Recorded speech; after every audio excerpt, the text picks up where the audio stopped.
Start हो गया। प्रिय विद्यार्थियों, आपका स्वागत है क्लास में। आज हम लोग जो है अपने उस सीरीज में, विश्व इतिहास के सीरीज में आगे बढ़ेंगे। अभी तक आप लोगों ने जो समझा था कि जो फ्रांस की क्रांति थी और फ्रांस की क्रांति का प्रभाव क्या था, फ्रांस की क्रांति क्यों हुई, उसके कारण क्या थे। आज हम अगले टॉपिक पे जाएंगे। अगला टॉपिक है आपके सिलेबस के अनुसार औद्योगिक क्रांति, है ना। अगला टॉपिक क्या है? औद्योगिक क्रांति। औद्योगिक क्रांति। औद्योगिक क्रांति का मतलब क्या है? पहली बात तो ये, इसे समझिए कैसे। अगर आप देखें तो यहां पर औद्योगिक क्रांति शब्द कहां से आया? औद्योगिक क्रांति शब्द को अगर आप देखोगे तो सबसे पहले एक इतिहासकार है टाइनबी। टाइनबी ने इसका यूज किया था और ये कहा कि औद्योगिक क्रांति एक ऐसी अवस्था है जहां मानव जो है बहुत तेजी से मशीनों के माध्यम से अपने कार्य को गति देने लगा। तो ये शब्द किसने दिया?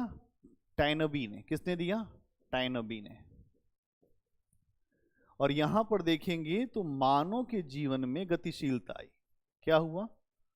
मानव के जीवन में गतिशीलता। मानव के जीवन में गतिशीलता। और ये गतिशीलता क्यों आई? क्योंकि मशीनों का प्रयोग। अब ये मशीनें कैसे बनी? तो आपको याद होना चाहिए पुनर्जागरण। और पुनर्जागरण में अगर आप आविष्कार देखेंगे तो आविष्कारों के कारण ही अलग अलग मशीनें हमारे सामने आई। ये चीज आपको समझना पड़ेगा। पहली की अगर आप उत्पादन प्रणाली देखो तो वो कैसी थी? उसमें मानव का मेहनत, इंसान जितनी मेहनत करता था उतना उत्पादन होता था। लेकिन जब मशीनें हमारे जीवन में आ गई तो उन मशीनों ने हमारे जीवन को बड़े पैमाने पर बदलाव लाया, हमारे जीवन में नए परिवर्तन लाए। और ये जो नए परिवर्तन हैं, इसके तहत अगर आप देखेंगे तो एक पूरा बड़े पैमाने पर उत्पादन हुआ। मतलब पहले मानव श्रम, अगर आप देखें तो पहले क्या था? मानव श्रम। जो मानव श्रम था उससे उत्पादन होता था। और ये उत्पादन कितना होगा? सीमित होगा। कितना होगा? सीमित होगा, कम पैमाने पर होगा। कम पैमाने पर। जब मशीनें आएंगी तो क्या होगा? मशीनें आएंगी तो उत्पादन कितना होगा? ये जो उत्पादन है, उत्पादन होगा अत्यधिक। अत्यधिक उत्पादन होगा। और जब अत्यधिक उत्पादन होगा तो अत्यधिक उत्पादन बहुत सारी चीजों के लिए फिर जिम्मेदार भी बनेगा। अब समझना है कि 18वीं और 19वीं शताब्दी में यूरोप में इसके कारण क्या असर हुआ। औद्योगिक क्रांति आई, उसने क्या असर डाला, उससे क्या प्रभाव पड़ा, ये जानने की जरूरत होगी। पहला, अगर आप देखें तो यहां समाज में, चाहे समाज हो, राजनीति हो, अर्थव्यवस्था हो, सब में बड़ा बदलाव आया। औद्योगिक क्रांति जब होगी तो उत्पादन होगा, उत्पादन होगा तो वस्तुओं को अलग स्थानों पर ले जाने की आवश्यकता पड़ेगी।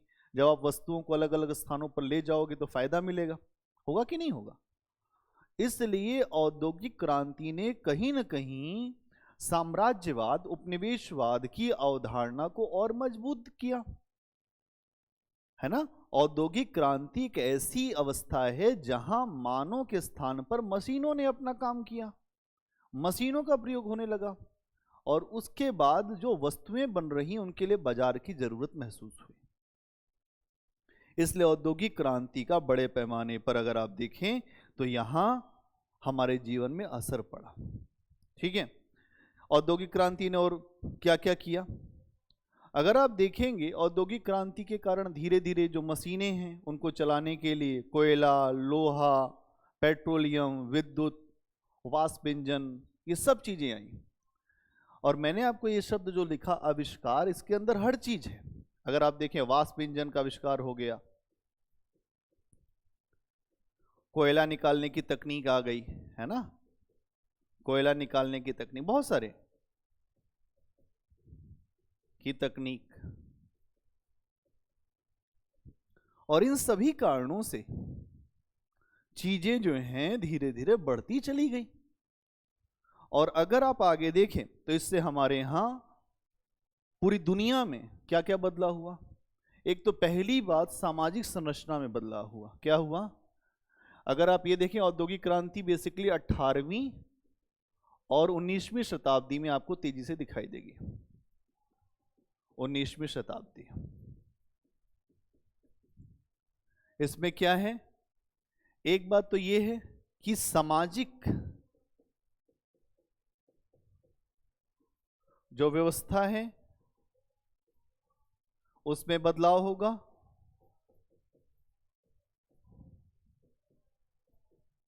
जो सामाजिक व्यवस्था है उसमें बदलाव होगा, पहली बात है ना, सामाजिक व्यवस्था में बदलाव होगा।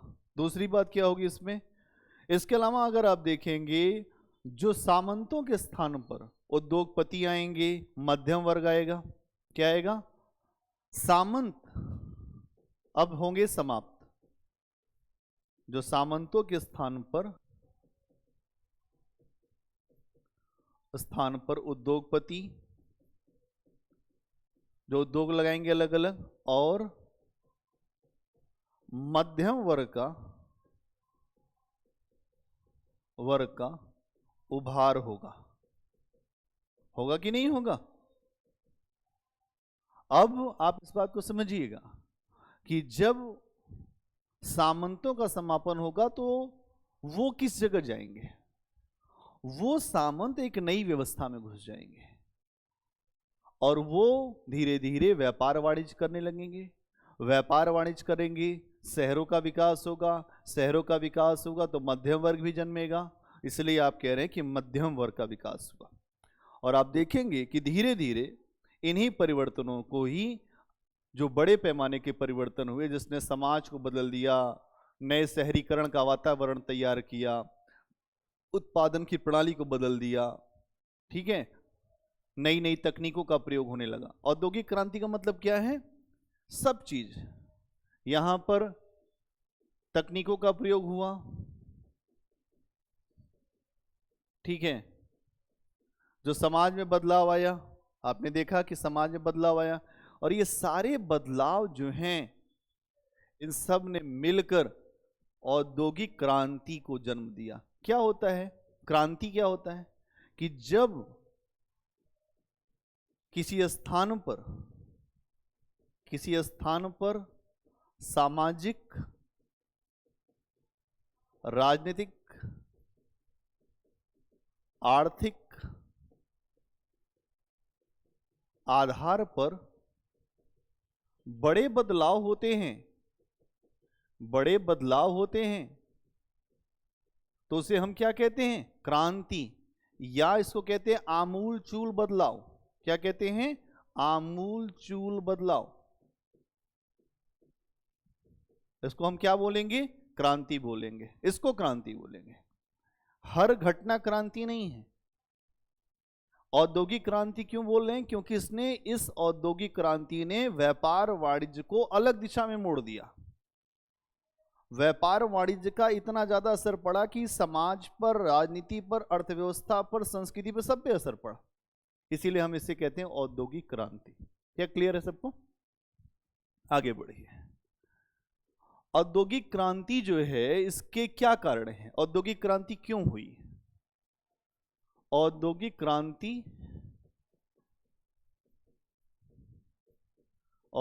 क्रांति के कारण क्या है ना? दुनिया में औद्योगिक क्रांति क्यों हुई? इंग्लैंड में क्यों हुई? औद्योगिक क्रांति के पीछे का मुख्य आधार क्या है? पहली बात तो अगर आप देखें तो आप देखेंगे पुनर्जागरण और धर्म सुधार। क्योंकि जो पीछे से परंपरा चली आई थी पुनर्जागरण की, अगर आप देखोगे, पुनर्जागरण एवं धर्म सुधार। आप जानते हैं यूरोप में 14वीं से 16वीं शताब्दी के बीच अगर आप देखेंगे तो बड़े पैमाने पर पुनर्जागरण, धर्म सुधार हो रहा था। और इसने समाज के भीतर तार्किकता पैदा किया, इसने समाज के भीतर विवेक पैदा किया, इसने समाज के भीतर मानवता की बात रखी, इसने समाज के भीतर धर्म से अलग होकर धर्म से अलगाव की बात किया। मतलब धर्म से अलगाव का मतलब यहां पे यह है कि पंथ निरपेक्ष होकर काम करना, पंथ निरपेक्ष होकर काम करना। ये आगे चल के दुनिया के सामने नए नए मूल्य, औद्योगिक क्रांति के पीछे अगर आप देखो तो जो पुनर्जागरण है, जो धर्म सुधार है, धर्म सुधार क्या है, पुनर्जागरण क्या है, मैंने बता रखा है पिछली क्लासों में। पुनर्जागरण क्या है, पुनः जागना और जागकर नए तरीके से काम करना। धर्म सुधार क्या है, जो रोमन कैथोलिक चर्च था जिसमें रूढ़िवादी परंपराएं थी, उन परंपराओं को हटाकर एक लिबरल अप्रोच रखा जाए। तो कैथोलिक धर्म या रूढ़िवादी जो व्यवस्था थी उसके स्थान पे प्रोटेस्टेंट व्यवस्था आई। तो धर्म सुधार आया तो क्या हुआ, प्रोटेस्टेंट, ईसाईयत में एक नई परंपरा प्रोटेस्टेंट चर्च की व्यवस्था आई, चर्च की। ये क्या था, ये कहता था व्यापार करो, है ना, ये कहता था कि आप हर तरह से अपने आप को, धर्म जो है व्यक्तिगत विषय है, धर्म का बहुत ज्यादा बोलबाला नहीं होना चाहिए।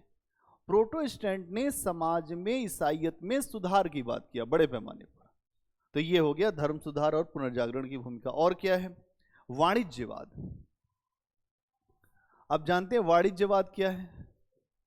वाणिज्यवाद के ही कारण इंग्लैंड जो है, अगर आप उदाहरण देखें, इंग्लैंड ने अमेरिका के ऊपर बहुत सारे ऐसे प्रतिबंध लगाए थे जिससे अमेरिका का जो स्वतंत्रता संग्राम हुआ था। और इसी वाणिज्यवाद के कारण ही अमेरिका का जो संग्राम हुआ, उस संग्राम के बाद ये बात समझ में आई कि दुनिया में अपने व्यापार वाणिज्य को दूसरों पे आप थोप नहीं सकते। मतलब आप केवल आप ही व्यापार करोगे, अपने हितों को देखोगे, ये काम नहीं चलेगा। तो अगर आप देखो तो वाणिज्यवाद, व्यापार वाणिज्य में बहुत वृद्धि हुई, क्योंकि आप जानते हैं कि दुनिया जब धीरे धीरे भौगोलिक खोज हुई, व्यापार वाणिज्य बढ़ने लगा, ऐसे वर्ग उभर के आने लगे सामने जिनके पास खूब पैसे थे, धन संपदा थी। और धीरे धीरे यहां पर अगर आप जानते होंगे तो व्यापार करने के लिए सबसे बड़ी जरूरत क्या है, पूंजी की जरूरत पड़ती है। क्या है, पूंजी की जरूरत होती है। व्यापार के लिए हमको क्या चाहिए, पूंजी चाहिए। पूंजी चाहिए कि नहीं चाहिए। और वाणिज्यवाद ने वही पूंजी इकट्ठा कर दिया।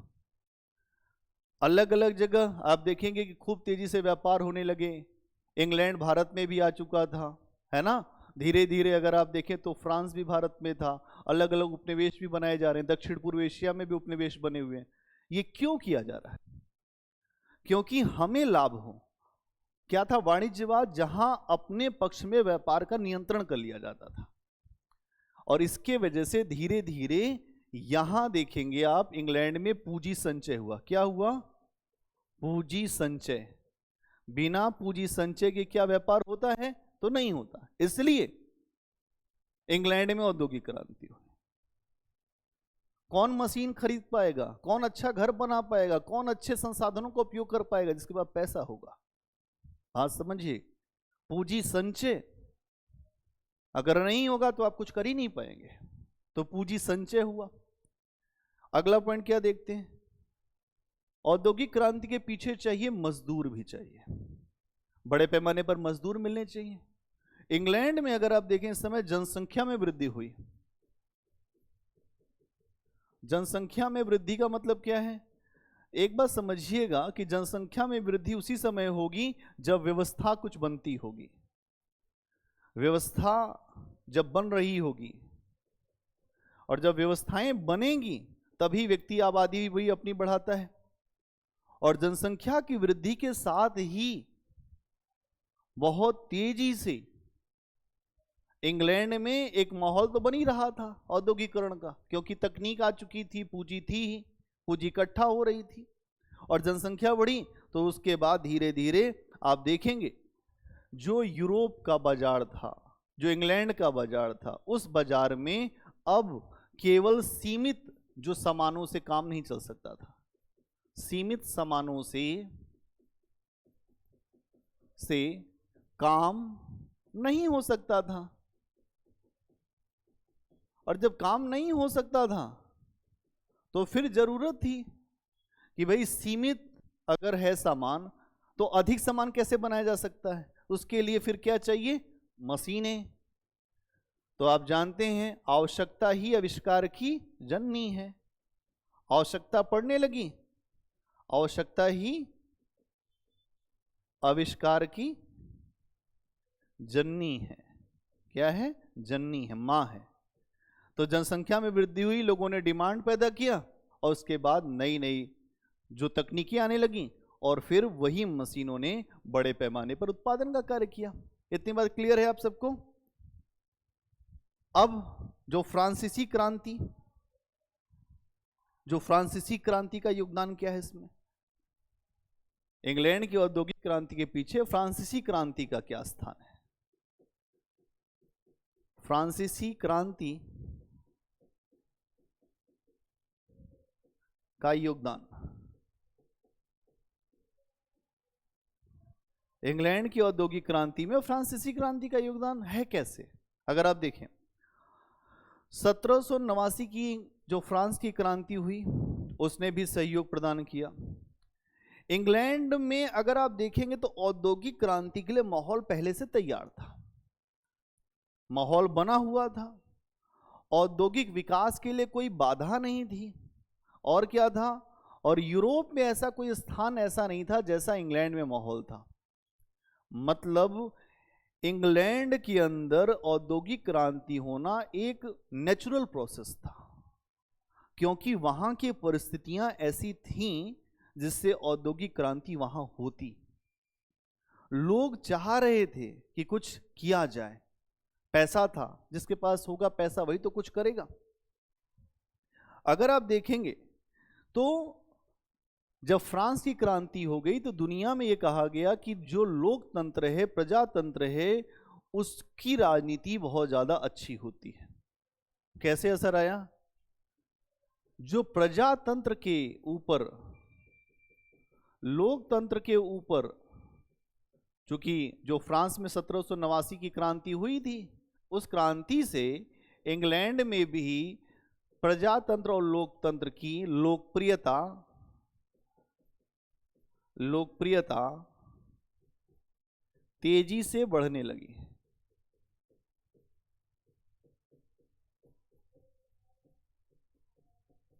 तेजी से बढ़ने लगी।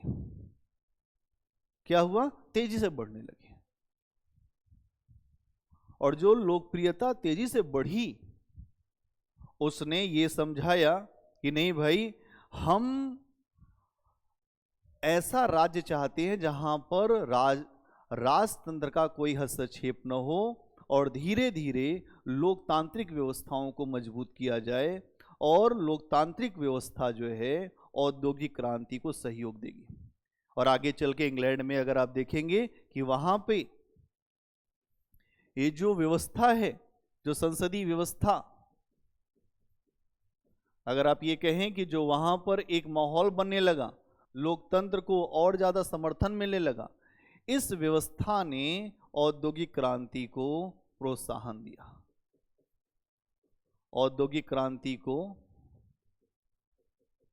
प्रोत्साहन दिया। क्या किया? प्रोत्साहन दिया। औद्योगिक क्रांति को प्रोत्साहन मिलने लगा। क्या क्लियर है? इस हिसाब से चले। इसके अलावा राष्ट्रवाद, इंग्लैंड में अपने जो झंडे के लिए बड़ा सम्मान था, जैक, उनके झंडे का नाम जैक है। राष्ट्रवाद की भावना, राष्ट्रवाद की भावना, राष्ट्रवाद की भावना क्या है? राष्ट्रवाद की भावना अगर आप देखें 19वीं शताब्दी में यूरोप में लगभग जगह राष्ट्रवाद बहुत तेजी से उभर रहा था। हर जगह अगर आप देखें, चाहे वो भौगोलिक खोजें हों, तकनीकी खोजें हों, अंतर्राष्ट्रीय व्यापार हो, उसमें प्रतियोगिता हो, इसके अलावा बहुत तेजी से राष्ट्रों की समृद्धि बढ़ रही थी। अब राष्ट्रों की जब भी समृद्धि बढ़ रही थी उसमें यह कहा गया कि किसी राष्ट्र की शक्ति और हैसियत का आकलन उस समय होगा जब राष्ट्र समृद्ध होगा। मतलब किसी राष्ट्र की शक्ति का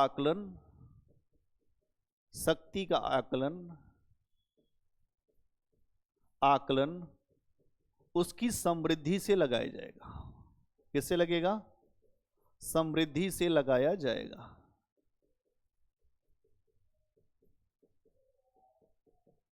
किसी भी राष्ट्र की शक्ति का आकलन समृद्धि से। अब जो शक्ति कैसे बढ़ेगी? अगर हम अपने देश में औद्योगिक ढांचा तैयार करें तो शक्ति बढ़ जाएगी। तो शक्ति बढ़ जाएगी। वही व्यापार वाणिज्य अपने पक्ष में कर लें, और यही हुआ। इंग्लैंड को अगर आप देखेंगे तो दुनिया के 50 देशों से ऊपर उसका शासन रहा।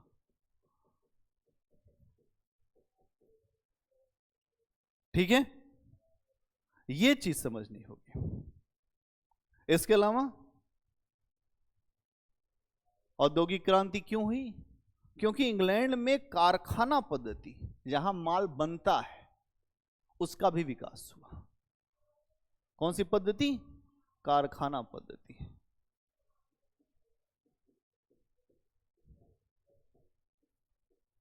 कारखाना पद्धति का विकास। कारखाना पद्धति का विकास मतलब क्या हुआ? कारखाना पद्धति का विकास का मतलब यह हुआ कि अगर आप देखें, जब औद्योगिक क्रांति नहीं हुई थी तो वहां पर उत्पादन कैसे होता था? लोग जो उत्पादन करते थे उनको ले जाके पैसा दे देते थे, चाहे पूंजीपति व्यापारी, उनको ले जाके जो भी कारीगर होता था। पहले की व्यवस्था कैसी थी? पहले की व्यवस्था में कच्चा माल दे दिया और ये बोल दिया कि भाई ये सामान हमें बना के दे दो। ऐसे ही था पहले के उत्पादन का सिस्टम, ऐसा ही था। लेकिन जो व्यापार होता था, जो उत्पादन होता था, वो कहां होता था? ये जो भी निर्माण होता था,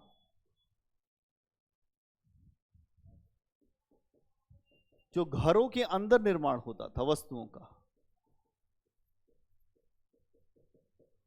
वस्तुओं का निर्माण। तो इसमें जो भी वस्तुएं बनेंगी वो सीमित बनेंगी। कैसी बनेंगी? सीमित बनेंगी, है ना। लेकिन अब क्या हुआ? अब लोगों ने कहा कि ये ऐसा है कि भाई अब जो व्यापारी थे, पूंजीपति थे, जो पहले कारीगरों को कच्चा माल देते थे, कारीगर अपने निवास पर ही वस्तुएं बनाते थे, पहले का समय ऐसा था। लेकिन अब व्यापारियों ने कहा कि ऐसा है कि तुम हमारी जगह आओ, हम तुम्हें एक आधारभूत संरचना देंगे, एक जगह स्पेस देंगे, वहां सभी लोग इकट्ठे हो और वहां पे सब मिलके उत्पादन करेंगे। मतलब यहीं से अगर आप देखेंगे, पहले की व्यवस्था के बाद फिर व्यापारियों ने कहा कि हम आपको एक स्पेस देंगे, आप यहाँ पे मजदूर जितने हैं, कारीगर जितने हैं, वो आए यहाँ पर और यहाँ पर मिल के सभी लोग काम करेंगे। और यहीं से उत्पन्न हुई कारखाना पद्धति, जो आगे चल के मिल में, फैक्ट्री में, सब में धीरे धीरे बदल गई। मतलब व्यापारी, पूंजीपति अब अपने स्पेस पे बुलाकर धीरे धीरे काम कराने लग गए, और जब काम करवाने लगे तो इससे ही कारखाना पद्धति का विकास हुआ, जिसने आगे चल के औद्योगिक क्रांति को आधार दिया। ये कारखाना पद्धति आगे चलकर औद्योगिक क्रांति को आधार देने का कार्य करने लगी। कार्य करने लगी। क्या क्लियर है आप सबको कि औद्योगिक क्रांति को आधार कैसे कारखाना पद्धति ने दिया? ठीक है, इससे और क्या हुआ? इससे श्रम का विभाजन हुआ कि जो व्यक्ति अलग अलग काम कर सकता है उसका विभाजन हुआ, और अगर आप देखें तो कार्य की दक्षता बढ़ी। क्या हुआ इससे? जो श्रम का विभाजन हुआ, क्या हुआ? श्रम का विभाजन कि मैं ये काम कर सकता हूं तो मैं यही काम करूंगा, जो कपड़ा बना सकता है वो कपड़ा बनाएगा, जो कोई अन्य वस्तु बना सकता है वो अन्य वस्तु बनाएगा, और इससे क्या हुआ? कार्य में दक्षता आई। कार्य में दक्षता, एफिशिएंसी, कार्य में दक्षता आई। और ये सारे कारण मिलके इंग्लैंड में औद्योगिक क्रांति का आधार बनाते हैं। ठीक है, क्या क्लियर सबको? अब एक बात ये समझिए, इतनी बात समझ गए, आगे बढ़िए। इंग्लैंड में ही औद्योगिक क्रांति क्यों साहब? तो मैंने समझाया, फिर भी थोड़ा समझ लो, इंग्लैंड में ही औद्योगिक क्रांति क्यों? इंग्लैंड में ही औद्योगिक क्रांति क्यों?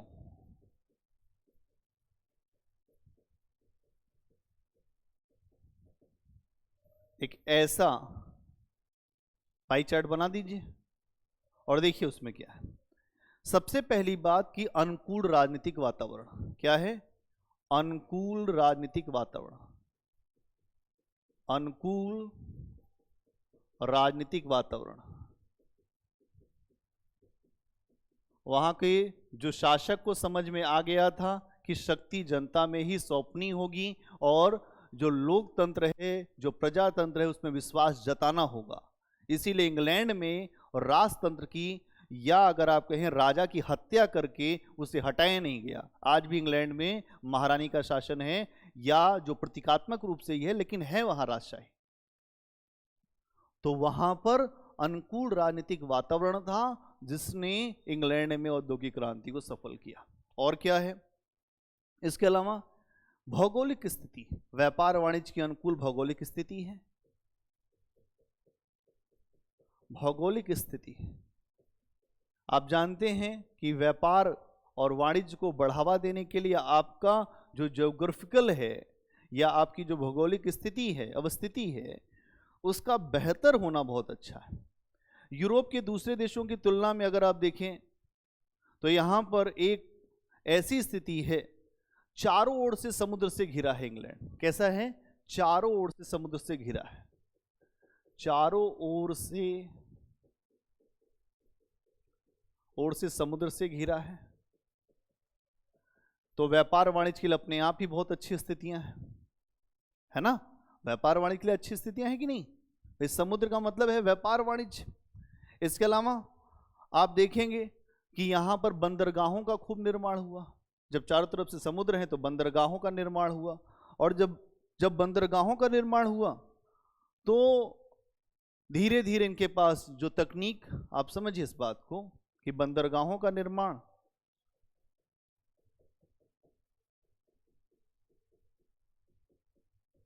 आवागमन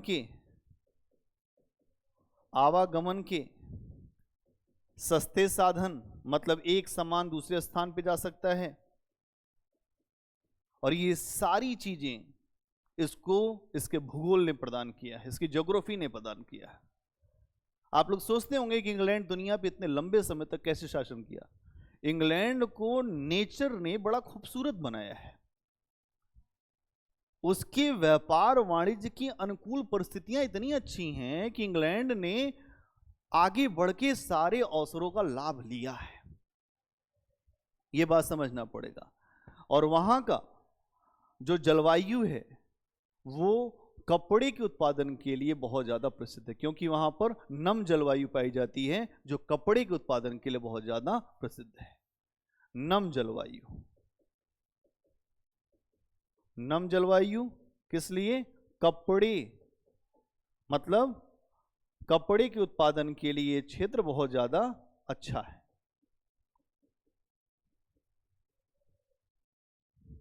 क्या क्लियर है? इसके अलावा और क्या है? अब आप सोचिए, आपको व्यापार वाणिज्य करना है, आप समुद्र में जाना चाहते हैं, उसके लिए आपको शक्ति चाहिए कि नहीं? बिना शक्ति के आज भी व्यापार नहीं होता। अमेरिका आज दुनिया में बहुत बड़ा व्यापार करता है, उसके 7 जंगी बेड़े पूरे महासागरों में घूमते रहते, चाहे वो हिंद महासागर हो, प्रशांत महासागर हो, अटलांटिक महासागर हो, अलग अलग महासागरों में उसके जंगी बेड़े घूमते। क्यों? क्योंकि उसका व्यापार पूरी दुनिया में हो रहा है। वैसे ही जब इंग्लैंड औद्योगिक क्रांति कर रहा है, औद्योगिक क्रांति की स्थितियां बनी हैं, तो इंग्लैंड में शक्ति के लिए अगर आप देखें, इंग्लैंड की नौसेना उस समय दुनिया की सबसे मजबूत नौसेना थी। तो मजबूत नौसेना, और क्या है? मजबूत नौसेना। मजबूत नौसेना, केवल आपको एक एक दो दो लाइन लिखना है बस। मजबूत नौसेना, और विश्व की सबसे मजबूत। विश्व में इनके समान उस समय कोई नहीं है, विश्व में इनके समान कोई नहीं। उस समय ये बोला ही जाता था अंग्रेजों का सूर्य कभी अस्त नहीं हो सकता। और क्या था? प्राकृतिक संसाधनों की प्रचुरता। प्राकृतिक संसाधनों की प्रचुरता, संसाधनों की प्रचुरता मतलब सब संसाधन हैं, लोहा, कोयला, सब कुछ। प्राकृतिक संसाधनों की प्रचुरता थी इंग्लैंड में, जिससे व्यापार वाणिज्य को करने के लिए बहुत ही अच्छा अवसर मिला। बहुत सारे खनिज थे, और उनके द्वारा औद्योगिक क्रांति सफल हो पाई। इसके अलावा औद्योगिक क्रांति से पहले एक बात समझना पड़ेगा, आपके यहां एग्रीकल्चर क्रांति होनी चाहिए। और यहां आप देख रहे हैं जो कृषि क्रांति भी हो चुकी थी इंग्लैंड में।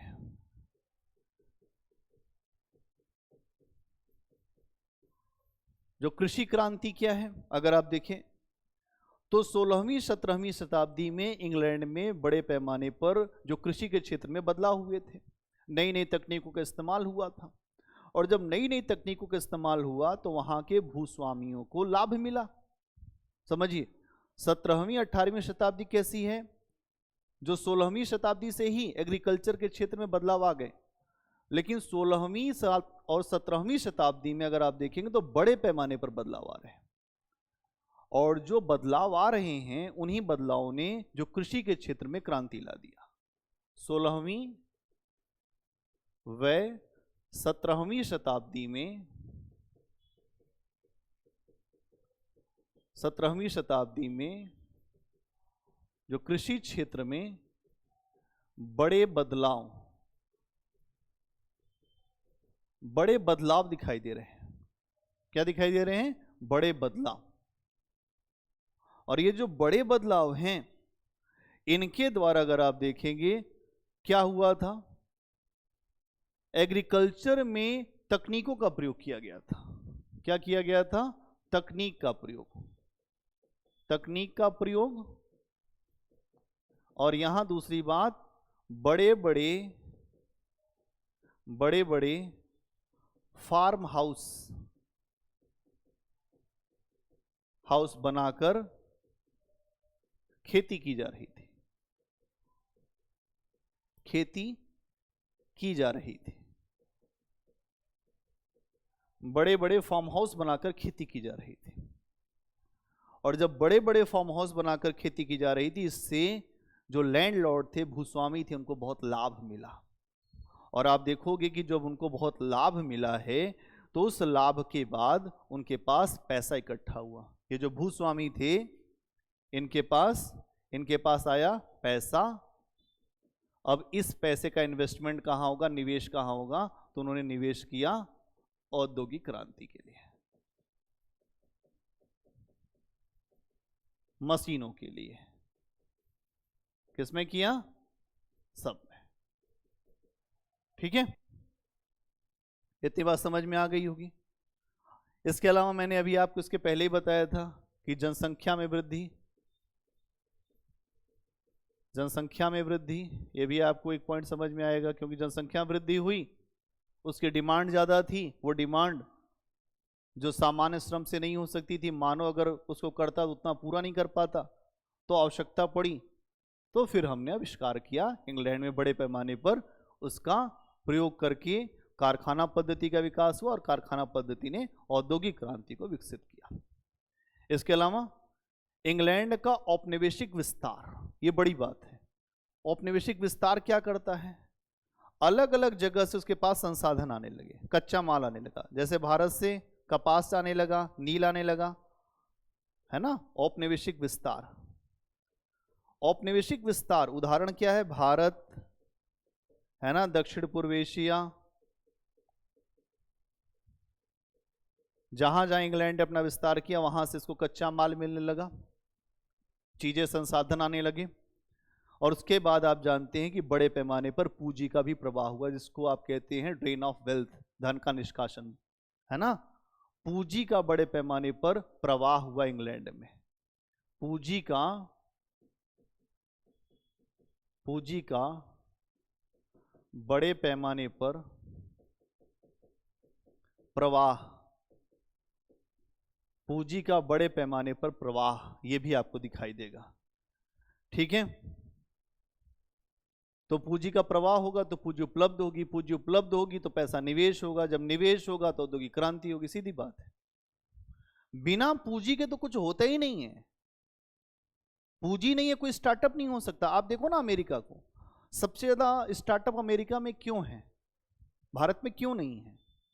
वहां पर लोगों को पूंजी उपलब्ध होती है, वहां पर जो बैंक हैं, वहां की संस्थाएं हैं, वो लोगों को पूंजी देती हैं। सबसे ज्यादा अरबपति दुनिया में कहाँ है? अमेरिका में।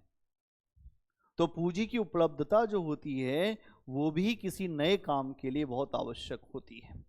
ठीक है, इसके अलावा आप देखते हैं नए नए आविष्कार हुए हैं, नए नए आविष्कार, वैज्ञानिक प्रगति। ठीक, ये सारे आपको यहां पर दिखाई देंगे। नए नए आविष्कार, इसको भी जोड़ सकते हैं, जोड़ दीजिए। नए आविष्कार, नए आविष्कार, वैज्ञानिक प्रगति, वैज्ञानिक प्रगति। इसमें आप जानते हैं कि संचार के साधनों का विकास, आवागमन के साधनों का विकास, चाहे रेलवे हो चाहे जो भी हो, ये सारी चीजें हैं। इस तरीके से अगर देखेंगे तो फिर आपको समझ में आएगा कि सारी चीजें बढ़ती चली गई। तो औद्योगिक क्रांति इंग्लैंड से ही हुई। लोहा उद्योग हो, कोयला उद्योग हो, सारे उद्योग वहीं विकसित हो रहे हैं। ठीक है, अगर आप देखें तो वस्त्र उद्योग के लिए बहुत सारी चीजें वहां पे हुई, सामने आई।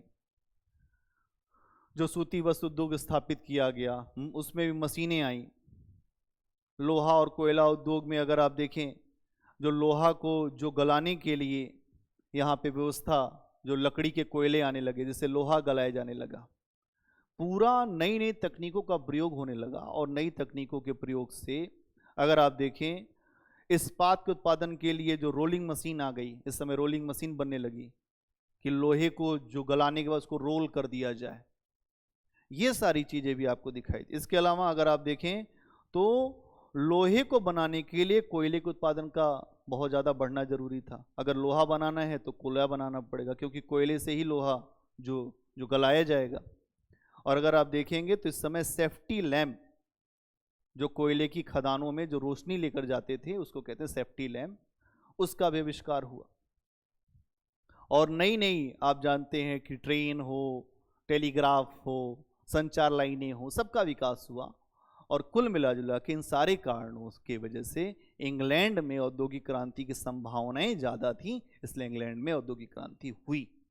आगे की चर्चा हम लोग इसके बाद करेंगे। बहुत धन्यवाद, आप सभी अपना ध्यान रखें। मिलते हैं अगली क्लास में और फिर हम चर्चा करेंगे औद्योगिक क्रांति के क्या परिणाम निकले, और ये देखेंगे कि विश्व के अलग अलग देशों में औद्योगिक क्रांति का क्या असर हुआ और इसके क्या परिणाम निकले, इसके आर्थिक परिणाम क्या थे, इसके राजनीतिक परिणाम क्या थे, इसके सामाजिक परिणाम क्या थे। आप जानते हैं एक फॉर्मेट के तहत हम लोग बात करते हैं।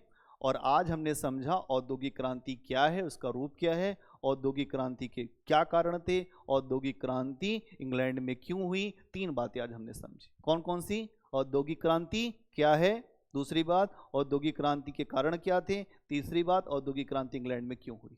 क्लियर? बहुत धन्यवाद।